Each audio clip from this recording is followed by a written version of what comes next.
Ladies and gentlemen, here is a number that should bother you a little, slightly. Ask any performance marketer in this room where their incremental budget went this year. And most of them will say retail media or such. Ask them where it will go in the coming year, and the answer will be more vague. And the vagueness is the whole panel. Because the channels that are actually winning performance budgets in the year are not the ones that were winning them in 2023, 3 years back. Retail media has moved from experiment to line item. App marketing has moved beyond this browser entirely, and programmatic out of home, which for years sat in the brand budget as a nice to have, is now being budgeted with audience data in real time and measured against outcomes. The last one is the shift most media plans have not caught up with yet. And the next panel is going to talk about where the budget is going. Retail media, app, pDOOH, and the channel winning performance in 2026. The session is presented to us by our associate sponsor, DGTOOHL, and on the stage, I want all of you to please put your hands together and help me welcome Ms. Amruta Pawar, General Manager, Digital Marketing and Brand Strategy, Hafele.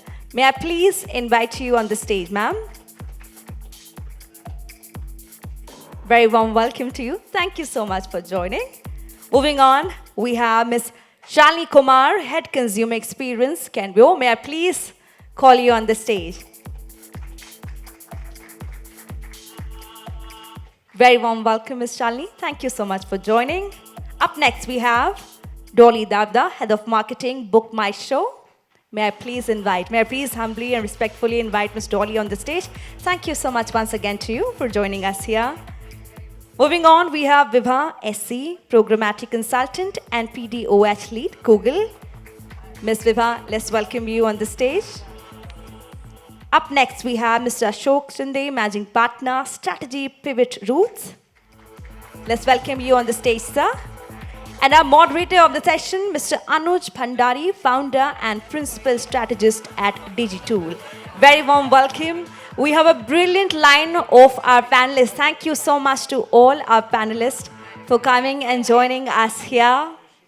We all are looking forward to the session. We all would look forward to the great insights because the topic is debatable. And our moderator, Mr. Anuj, will request you to please take the session forward. Over to you. Thank you, ma'am. Hello, everyone. I'm Anuj, and I am the founder of DGTOOHL. I'll be moderating the session. This is the first one for me, so I'll apologize in the big league. And here comes a mistake. It's good evening, it's written good afternoon. So good evening, everyone. Performance marketing has entered a fascinating phase. It's no longer about choosing between digital and traditional media. It's about deciding where the next incremental marketing rupee delivers the greatest business outcome. Search continues to evolve. Retail media has become a major investment area. Apps are increasingly becoming owned ecosystem for brands. Programmatic digital out of home is moving beyond awareness to measurable audience-led advertising, and AI is changing how all of these channels are planned, bought, and measured. So today's discussion is not about predicting the future.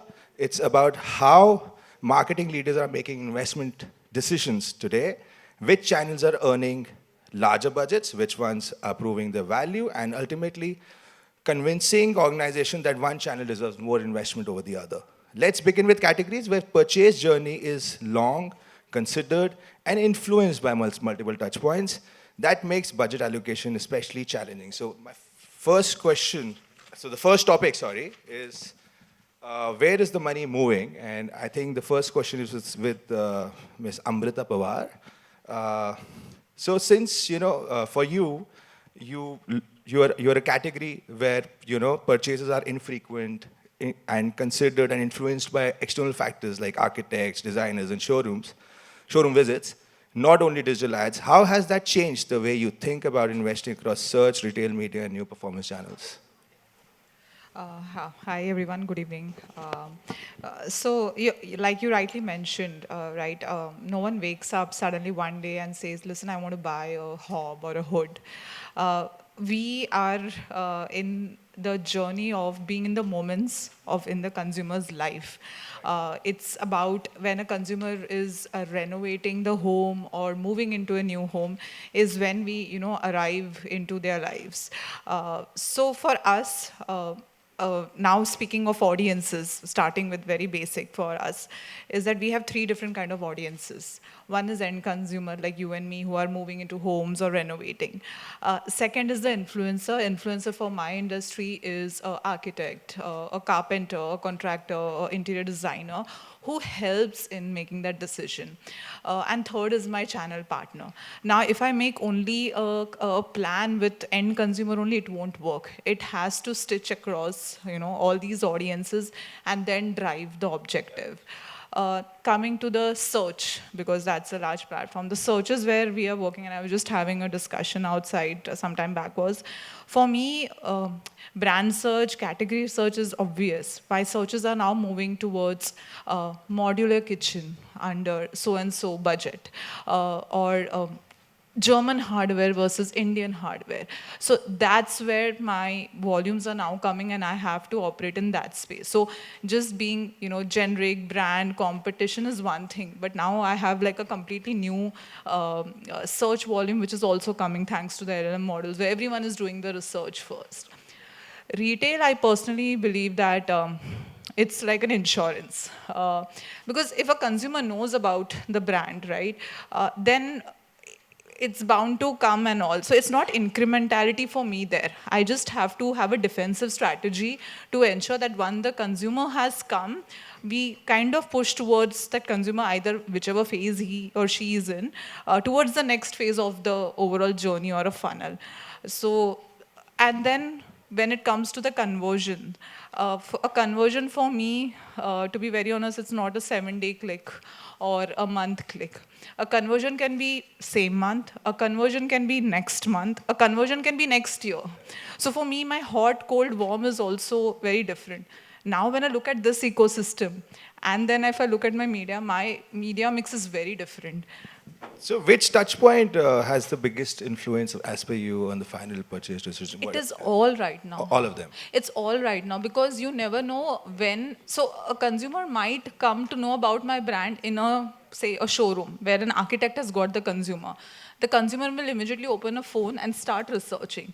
Then it will go on Amazon, So that journey is very non-linear and very erratic. I'm not even seeing a pattern. So I have to be present at most of the places which I can today. So like last year, Pinterest worked for me. Now imagine Pinterest is working for me. This year, it's not showing signal. So like, I'm moving where the consumer is rather than deciding this is where I operate. So, I completely understand, and I'm with you on that. So whether, it's a home renovation or buying a movie ticket, I think consumers today expect brands to know them across all the interactions. So Dolly, your business, I'll move to you now. Your business is built around those day-to-day digital behaviors. So my question to you is, entertainment platforms generate incredibly rich behavioral signals from browsing to booking to repeat engagement. How has that changed the way you think about app marketing beyond user acquisition, and what other marketers learn from that? Hello. Yeah, so talking about entertainment, for years the industry has been such that behavior patterns equal to transactions, right? So you click, whether you're clicking on a digital ad, whether you're clicking on app, wherever. You click, you convert, you move. The period is over, right? But what we have significantly changed in the last few years is from the behavior of acquisition-based thinking to a customer lifecycle-based thinking. And what I mean is, you can break it in two parts. First part is, when the user comes or when the user is in market, he has an intent to look for something, convert him in that session, build the funnel optimization. And how you do it? You analyze the user's behavior pattern in multiple ways. For example, where did the user drop off? Did he drop off at the page where there was all the information about the event? Did he drop off at a page which is a seat layout page of a movie? Did he drop off at a page where he discovered the price points of the event? Did it drop off at the order summary page? And at each page, wherever you drop off, the problem statement is different. So you address it in a different manner, right? If the information page is not sufficient, maybe he dropped off because he didn't find it enough. So you improve discovery information. If he dropped off at the pricing page, then probably that friction point is the price point. Maybe you target him with better offers available, bank partners, etc. So use those behavior patterns to improve conversions on your platform. Then there is the other part, which is the part of the customer life cycle, right? And that same behavior which made you buy a movie ticket also probably told me more about you. I know that you also browse music. You browse certain kind of genres of music. Probably others who buy things like you also like things like this. Hence, maybe you will end up liking similar categories, similar artists, similar genres. Maybe I will get to know that, hey, you are on the brink of churning because you've not purchased in some time. Or maybe I have not served you some similar artist events like you had purchased 4 months ago, and probably that's why you're not transacted. So there are many such patterns that we analyze, and hence these are the patterns which help us, build models on, let's say, cross-selling, upselling, reselling, retention cycles, and building loyalty, so to say. So even if I'm giving you an offer today and I'm making you transact today, the idea is that after giving you that offer, is there an organic repeat because of the behavior that I created over next 3 months? That's the real proof, right? So what is that matrix that, tells you that you've built a really loyal customer rather than just Yes, user so acquisition? that's what I would say to all the marketers, that matrix is a customer life cycle, because that's the stickiness to your platform. Do not just optimize for that transaction. Optimize for you use the behavior patterns to optimize for a person or a profile of a certain taste and keep delivering to that taste. That's the pattern. Great. So I think we've spent a lot of time talking about screens in our hands. Let's go to the physical world, and this is my favorite part. I move to you, Vibha. That's where exactly pDOOH, programmatic digital out of home, comes in. So my question to you is, programmatic digital out of home has evolved far beyond digital billboards. What has fundamentally changed in technology, buying, and measurement that now allows marketers to evaluate pDOOH alongside channels like search, retail, media, and app advertising? Yeah. I can help you if you want to help. I'll take a shot at it and then you can help me. Actually, before I get to the answer, right, let's be very clear on where pDOOH is in India today. It's at a very fascinating tipping point, which means there are a lot of brands adopting. There has been significant adoption in the market. We're no longer at an infancy or a nascent stage. Having said that, if we compare ourselves to mature programmatic markets like US or even fast growing markets like Brazil, I think we still have a long way to go. But it is heartening to see a lot of brands, especially categories like retail, auto, tech, moving at a very fast pace and adopting pDOOH in a big way. And we all talk about real-time customization, dynamic creatives, etc., coming into pDOOH, API integration, all of that. But it's really a handful of brands that are investing on these things today. And it is just very few brands who are continuously investing on this, right? Which means there's a whole potential to grow more. Having said that, if you just ask this question of where is the gap, right? If it's so great, then where is the gap?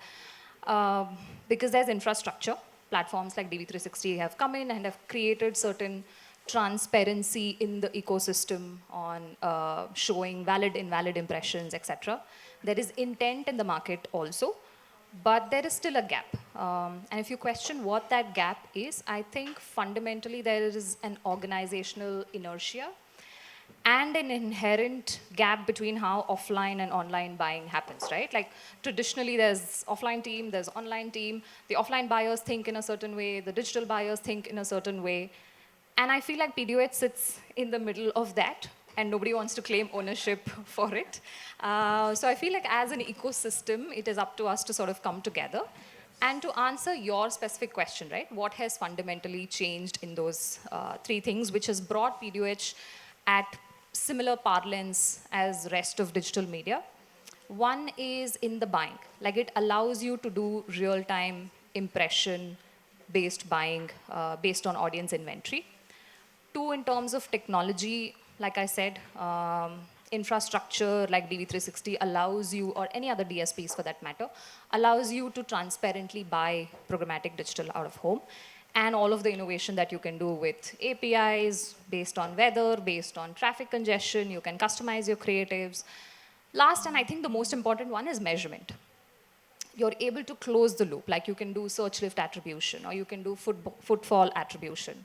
So all of this sort of brings together the entire picture, but like I said, the potential on the table is massive. And I think as an ecosystem, like we have to just nudge ourselves to come together to grow this. Any one misconception that you want to clear about pDOOH right now? I mean, if this is the time that you want to clear that. I think you can help me with this because you know better, but I think the largest misconception is that suddenly I feel like the minute it's pDOOH, the performance is going to change magically. Like that's not going to happen. The screen is the same. We're just creating better tools and mechanisms to buy. So the performance that you'll get will obviously be... We're looking at smoother execution exactly. and measurement. Yeah, yeah. So I think I'll move next to Shalini ma'am. Consumers don't experience channels separately. They experience brands. That makes the overall customer journey just as important as the media plan itself. I'll love your perspective. So my question to you is, in FMCG and personal care, consumers may interact with dozens of touch points before buying loyalty. How do you ensure media investments don't just drive transactions, but also create a consistent consumer experience across those moments? Yeah. First of all, thank you for having me here. And it's always a pleasure to speak about consumer category because it has changed so much. The consumer landscape has changed, and so with the media. If you see, even in the CPG category, there are two different, very clear categories that has come up, which is mass brands and the D2C brands, right? And it has happened because the consumer is not sticking to the brand that they've been buying, but they're also researching, they're trying new things. And how this has happened is because now they have access to multiple media and multiple information available. Now that has complicated the work on a media platform. And therefore, it's not about just constructing a media plan, but understanding the consumer journey, right? And for us, like we operate in multiple categories. We have a baby care, we have fem care, we have beauty category also. And every category has its own nuances. We are competing with mass brands, we are competing with the new brands also. So maybe a fem and a baby category, which is still more GT focused, the model is very different, the objective is different versus a beauty where is more bottom funnel. And accordingly, we decide the objective for a media plan. So first of all, that's where the media plan starts. What's the objective for me to convert this or to reach out to this consumer across the funnel? Okay, and then that translates into the touch points. Now, like we have said, there are multiple touch points. They are now accessing media on. It's not one single platform gives me the exact reach. So it's, again, the right platform where the audience available. The third thing then we look for is the content. Am I relevant enough for the consumer to understand what I'm trying to tell him? See, we are also in a category which is not, of course, beauty is something where you talk more about brand and all, but now the consumer search has shifted to more ingredient-based search. Even in a category like fem, right, like stay free, people want to know what is that product is giving me a much better value add or not versus other brands. So there are a lot of demo assets that we do for that purposes. And hence, it's not just about talking about brand, but also convincing them to buy my product. So that's how our content are being done right now, brand and how I'm going to drive the consideration. Now coming to the execution of this, it depends, do I really need to just do a TVC and talk about it? Do I need to take influencers to talk about this? How I'm making, a person to believe in what I'm saying is where the role of brand versus influencer comes in. So that's again the other part in the mix that's been considered. Now, once we know the audience, we know the touch points, we have created a content, we know who's going to talk to them about it. The last bit, of course, is the measurement to see if I'm able to first retarget the same audience across the funnel, across the journey, and whether I am landing the person into a conversion funnel or not. So am I exposing the same audience at awareness? Am I retargeting? And then leading it to the bottom funnel, which is either landing on a retail page or a quick com. Again, in the journey, what we have seen is that nothing is linear. So there are also people who are searching and directly coming to, retail platforms. Where do you think that, you lose the consumers generally in this journey? I mean, See, I think because a lot of our business is still GT, right? So I don't have end-to-end funnel to say that I have exposed this consumer and I'm closing it at GT, right? But what data I do get is from e-com and q-com, where I know, whether this person has been targeted and reaching. No, but that also is very limited to, for example, an Amazon ecosystem, not a YouTube or Meta to Amazon, right? So the point is that on Amazon, I know how many people I've reached, how many people I've retargeted and they're converting. But challenge becomes when I have to look back and go to my broader funnel on the top funnel and see whether I've closed them or not. But like you said, where are we losing them? Mostly, I think it's happening when they don't find a connect with my brand, right? or they don't find you at the right place. I mean, Or at the right place. Yeah. Are we becoming a blind spot, or are we not enough visible to them also, right? So the play of reach, frequency, how many times we are appearing to them, and also how many touch points. Like you said, for some of our brands, it's not just about YouTube Meta, but OOH does make sense when I'm launching. There is a factor of blind spot. Thankfully. Yeah, no, because I seriously believe in this thing, because for all my major launches, I do believe that the attention span has gone so down that it has to be exposed at multiple levels for them to create that awareness, right? So yeah, so that's the funnel basically, that how we look at, yeah. Great. Yeah. So, we've heard industry approaches. Agencies, however, get to observe all these shifts. So I come to you, Ashok sir. My question to you is, from an agency strategy perspective, you're often the one helping clients decide the budgets. Where should they move next? What's the biggest shift you've seen in the clients' briefs over the last year, and how has that changed the way media plans are being built? So one of the biggest shift that we have seen, that clients are asking for very clear connection between marketing outcomes and the business outcome. While marketers still are focusing on how do we create brand awareness, consideration, purchase intent, but there's also increasingly emphasis on understanding how these outcomes or metrics are moving the bottom funnel or business outcomes for it. Whether that's in form of, say, sales growth, about acquiring more market share, about maximizing customer lifetime value for it. And this is where it makes changes for our media planning very fundamentally different.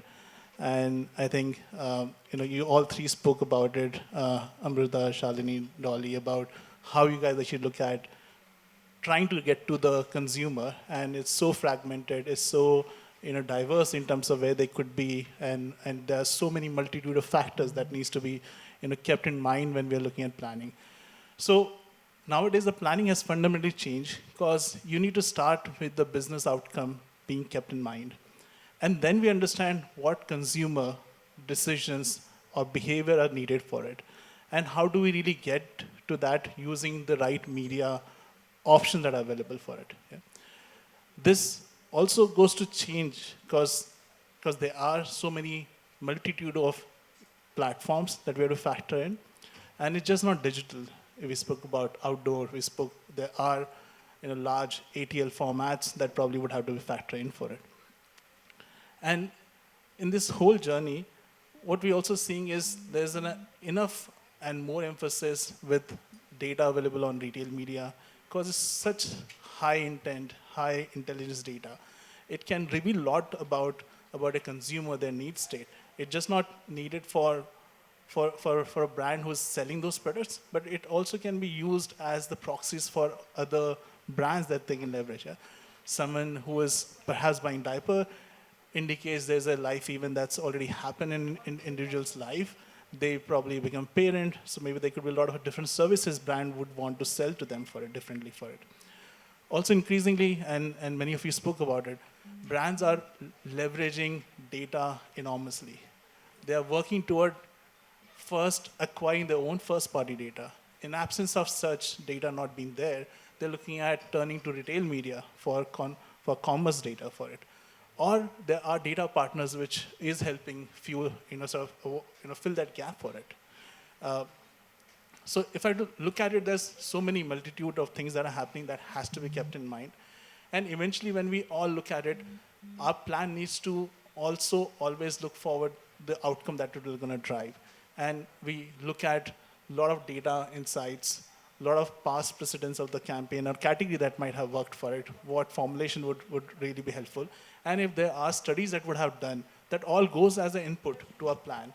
So our planning is no longer about what the planning used to be of past, which was just channel focused or media number centric. It's moved to how can we maximize and optimize for the consumer outcome that brands wants for it. Great. So my follow-up question is, what's one planning habit marketers should leave behind? Leave behind. I think there are a lot of vanity metrics that brands do look for it. Reach being one search. Some of them would and sometimes it's needed. Yeah. So it's not that we cannot we can just leave this behind. It has to be No, that's fine. to the set right context in terms of. No, please go ahead. I'm sorry. No, obviously, some of the vanity metrics can be done away with it, which could be just looking at reach. It has to be a lot more about targeted reach, frequencies, and also looking at the incremental models that probably can go to prove what worked and what didn't work for it. Yeah, that would be. Yeah, I was kind of prompt you that there's nothing to be left out. We want more metrics. So that would have been a pitch to you. So I think we're pretty short on time, so we'll quickly move to the next part. And so we've established where budgets are moving. With the bigger question now is what earns more budget over time? That's our next topic. So my first question is to Amruta again. The question is, premium home purchases rarely happen in a single click. In categories where inspiration, consultation, and offline experience all influence the final decision, how do you judge whether retail media is actually creating incremental value? So my honest opinion on retail media, and these are my views only, while I'm getting ROAS and all, but I know that the demand is created by some other channel on which I'm working on. Let's be very honest. While I'm able to justify the ROAS there, and unlike in other channels, I'm not able to, like he just mentioned, right? Vanity reach. He had me at reach, then he said targeted reach, and I'm like, okay, we are still getting there only. So for me, the way I'm looking at it is new to brand. What is that lift coming? Because one who knows the brand, then, for me, then that is not the person I'm going after. And I will cater to that person on the PDP of a page with better content and all that. But new to brand, what is that incrementality coming?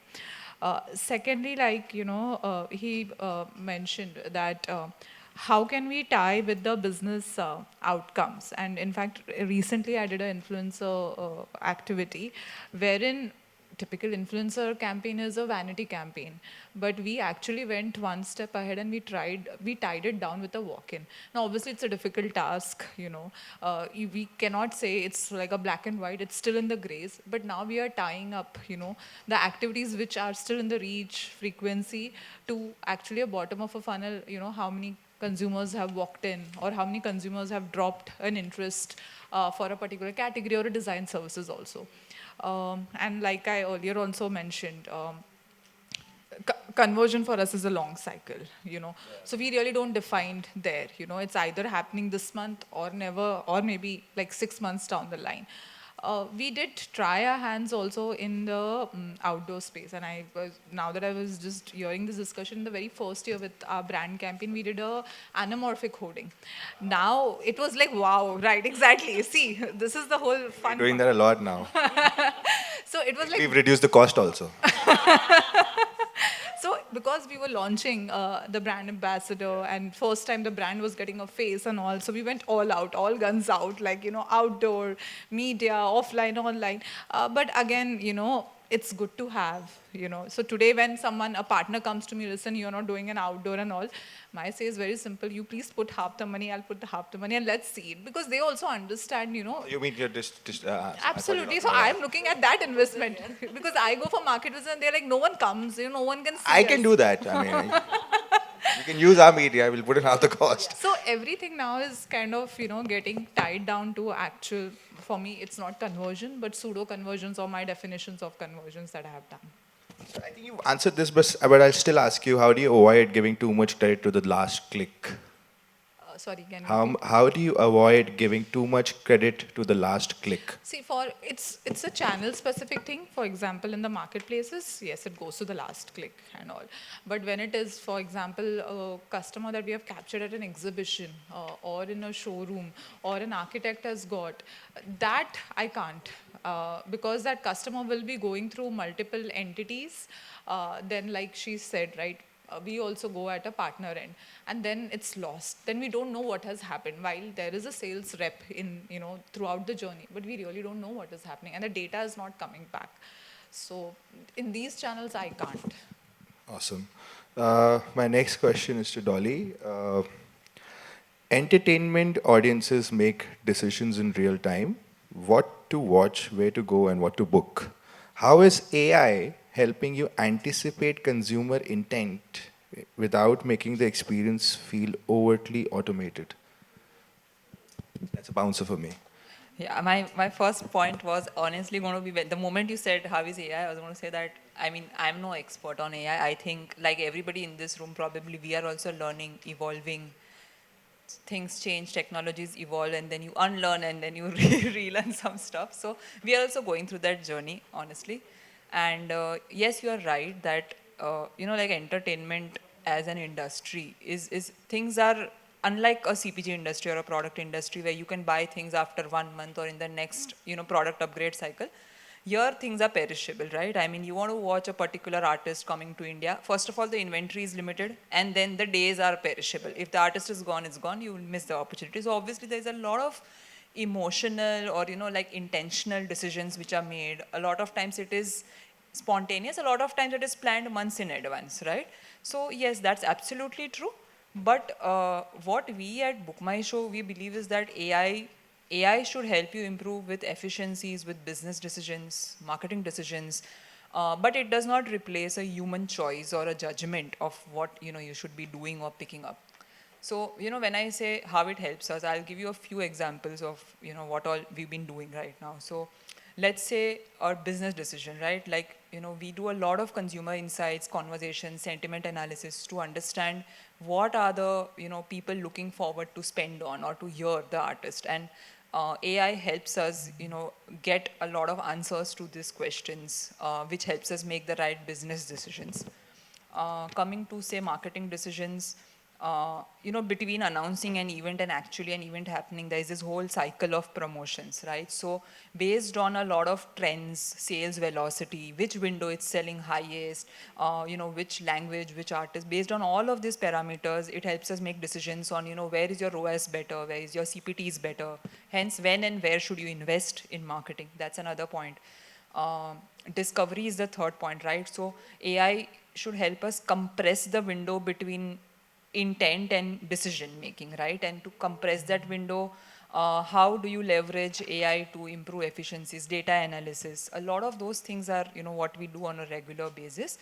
Having said that, what is important is, like today, if everybody opens the app in this room, they will see different things on their app. So a lot of things are personalized, keeping in mind, and these are, like generative. It will keep improving based on what you browse, what you like, what did you transact recently, where are you located, like what is happening around you.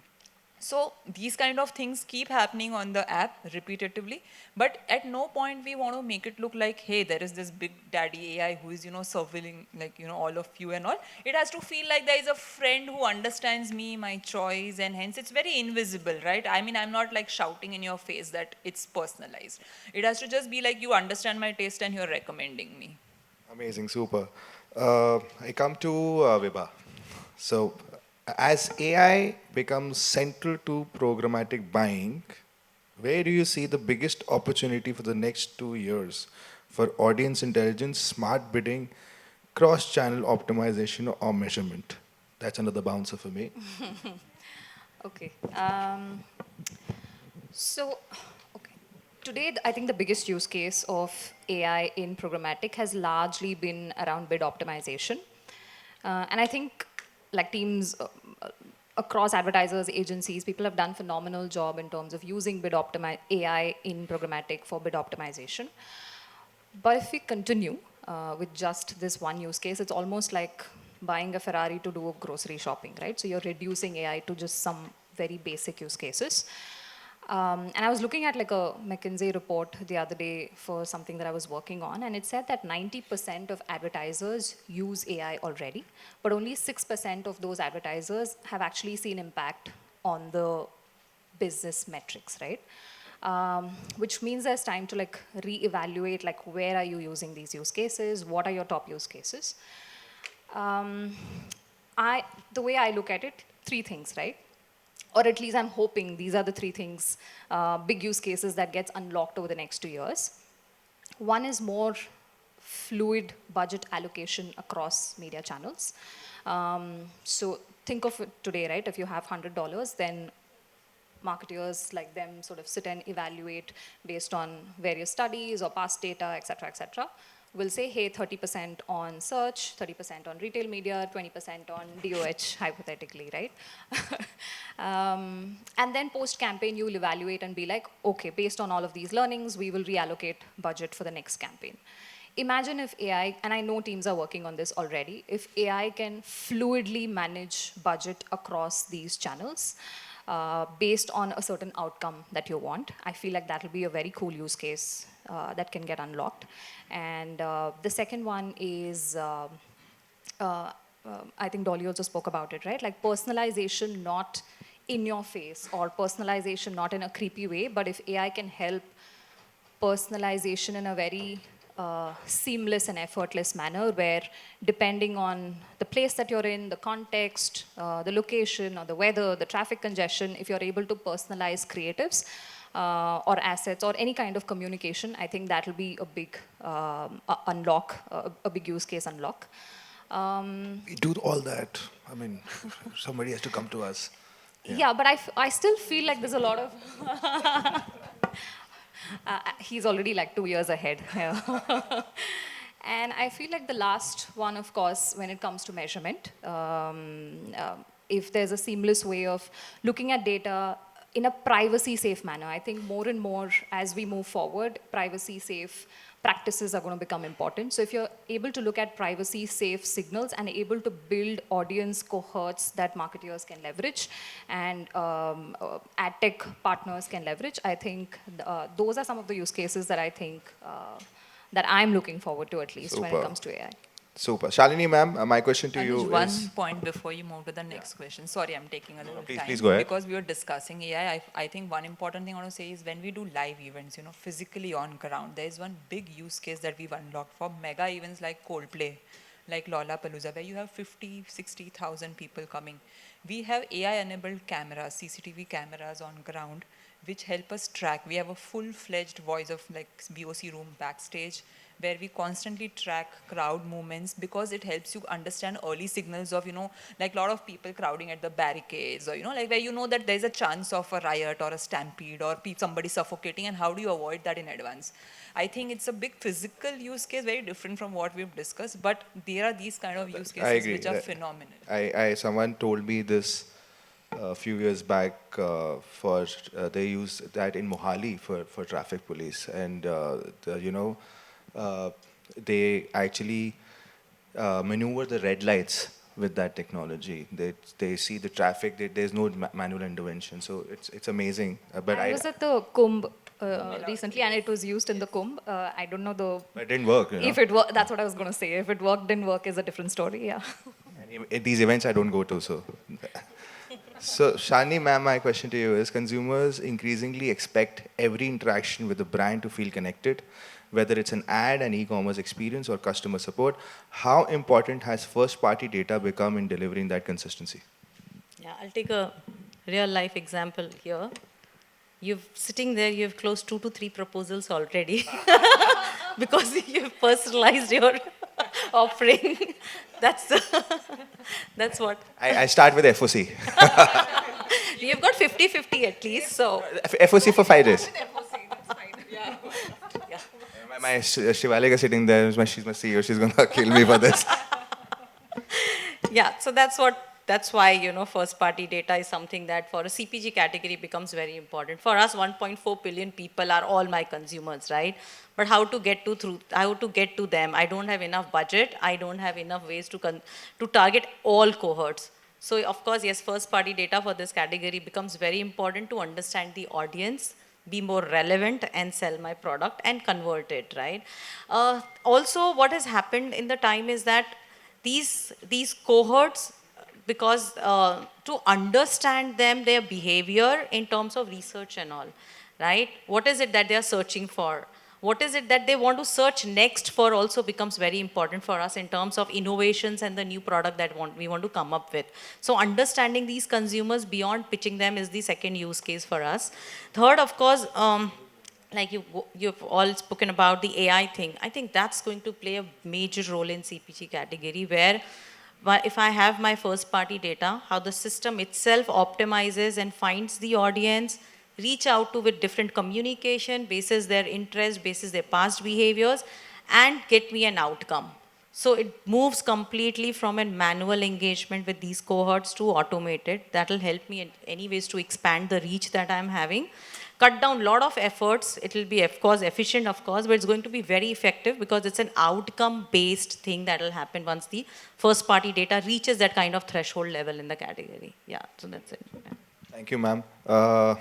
My last question is to you, Ashok sir. Agencies have a unique advantage because they see patterns across industries before individual brands do. Looking ahead, what's one capability you believe clients will be investing far more heavily in the next 2 years and why? So it has to be built in terms of, as I spoke about earlier, brands are increasingly moving toward how they can measure the business impact and outcomes. And if that was the case, brands will invest heavily in terms of the various incrementality study that can be undertaken. And there were certain perspective about how do we measure impact. There are tests like your geo test, yeah, but there are certain dark and exposed markets. While I know not everything can be suppressed as a media, but it just gives a good gauge about how which media is working for us and not working for it. And there are more evolved, your triple M models, and so probably that can help brands measure in the right perspective for it. But a lot of this also will fuel from the very need of having consumer intelligence at the heart of it.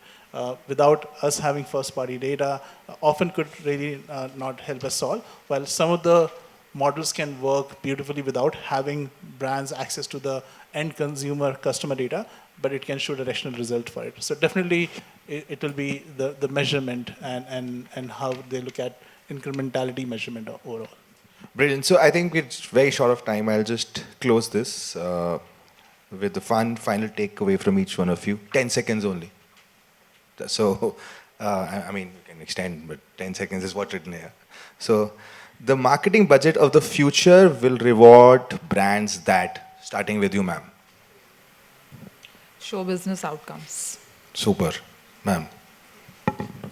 Yeah, I agree. It's the outcome, It's all moving to performance. No FOC?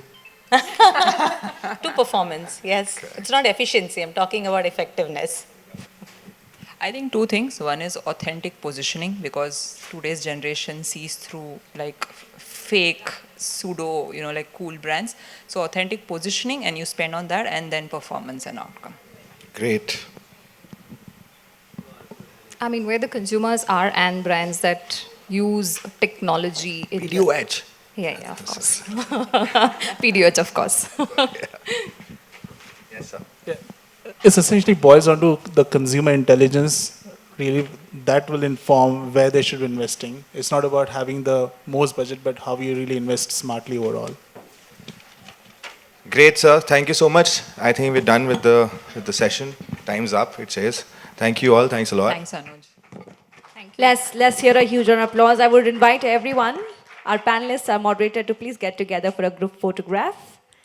And what a brilliant lineup of our panelists. Thank you so much to all our panelists for coming here, joining us, and sharing some really great insights on where the budget is going. And thank you so much, Mr. Anuj, for conducting the panel so well. Thank you. Thank you so much. Thank you.